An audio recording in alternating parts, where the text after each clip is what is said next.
இது தமிழக மாணவருக்கு மக்களின் குரல் பதிவில் திருச்செந்தூர் டு கன்னியாகுமரிக்கு போகக்கூடிய பாதை தேசிய நெடுஞ்சாலைத்துறைக்கு சம்பந்தமான இந்த ரோடு வந்து கடந்த பல வருடங்களாகவே இந்த ரோடு போகக்கூடிய பாதை மோசமாகவே இருக்குது. அது சம்பந்தமான பதிவை நம்ம தமிழக மாணவருக்கு ரீதியாக பதிவு பண்ணியிருந்தோம்.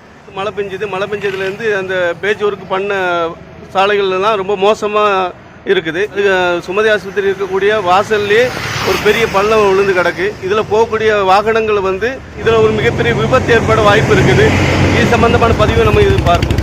தேசிய நெடுஞ்சாலைத்துறை சாலையோட ஏற்கனவே கடந்த வாரத்தில் தான் நம்ம இந்த திருச்செந்தூர் டிப்போ முன்புறம் சாலை மிகவும் மோசமாக இருக்குது, மக்களுடைய உயிருக்கு ஆபத்தை விளைவிக்கக்கூடிய சூழல் இருக்குன்னு சொல்லி பதிவு செஞ்சுருந்தோம். ஆனால் இப்போ திடீர்னு இங்கே ஒரு பள்ளம், மிகப்பெரிய பள்ளமாக இருக்குது. அதாவது இப்போ வரக்கூடிய பொதுமக்களும் சரி, பக்தர்களும் சரி, இன்றைக்கி ஏகப்பட்ட ஐயப்ப சாமி வண்டிகள் எப்பவும் இல்லாத அளவுக்கு திருச்செந்தூர் முருகன் கோயிலுக்கு நோக்கி வந்துட்டுருக்காங்க. அவங்களுக்கெல்லாம் ஏற்கனவே இருக்கிறவங்களுக்கு இங்கே பள்ளம் கிடக்குங்கிறது தெரியும். புதுசாக வரவங்களுக்கு பள்ளம் கிடக்குறது தெரியாது. ஆட்டோக்குள்ள வந்தாச்சுன்னா ஒரு பக்கம் சரிஞ்சு விழுந்து போய் தான் இது நிறைய விபத்துகள் நடக்குது. அதாவது நெடுஞ்சாலைத்துறை அதிகாரிகள் இங்கே என்ன, அதாவது தேசிய நெடுஞ்சாலைத்துறை அதிகாரிகள் தூத்துக்குடியில் அவங்க இருக்கிறாங்க அதிகாரிகள். இங்கே அவங்க அதுக்கெல்லாம் ஒரு டிபார்ட்மெண்ட் வச்சு அங்கங்கே இந்த மாதிரி பள்ளங்கள் மக்களுக்கு இடையூறாக இருக்கக்கூடிய சாலைகளை சரி பண்ணுறதுக்கு இங்கே ஒரு குறிப்பிட்ட ஆஃபீஸில் வைக்கணும். ஏன்னா ஒவ்வொரு தடவை நம்ம தூத்துக்குடியில் தான் பேச வேண்டியிருக்கு.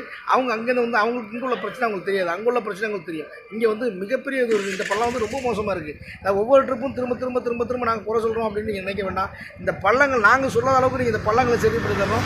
உடனடியாக இந்த ஒரு உயிர் விபத்து, அதாவது நீங்கள் கரெக்டாக பார்க்குறீங்கன்னா ஹாஸ்பிட்டல் முன்னாடி இருக்குது. விபத்து நடந்த உடனே ஹாஸ்பிட்டல் சேர்க்குற மாதிரி உங்களுக்கும் ஹாஸ்பிட்டலுக்கு டீலிங் இருக்கா? இந்த பழத்தை இன்னும் கூட அப்படிங்கிறது மக்களுக்கு ஒரு பெரிய கேள்விக்குறியாக இருக்குது. அதனால் ரொம்ப மோசமாக இருக்குது. அதனால் ஸ்கோர்கார்டு அடிப்படையில் இந்த இடத்த சீரமைச்சு தரணும்னு சொல்லி தமிழக மாநிலம் சார்பாக கேட்டுக்கொள்கிறேன்.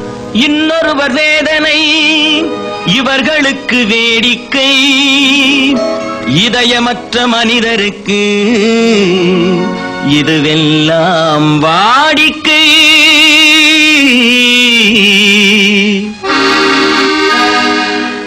எத்தனை பெரிய மனிதனுக்கு எத்தனை சிறிய மனம் இருக்கு, எத்தனை பெரிய மனிதனுக்கு எத்தனை சிறிய மனம் இருக்கு, எத்தனை சிறிய பறவைக்கு எத்தனை சிறிய பறவைக்கு எத்தனை பெரிய அறிவிருக்கு.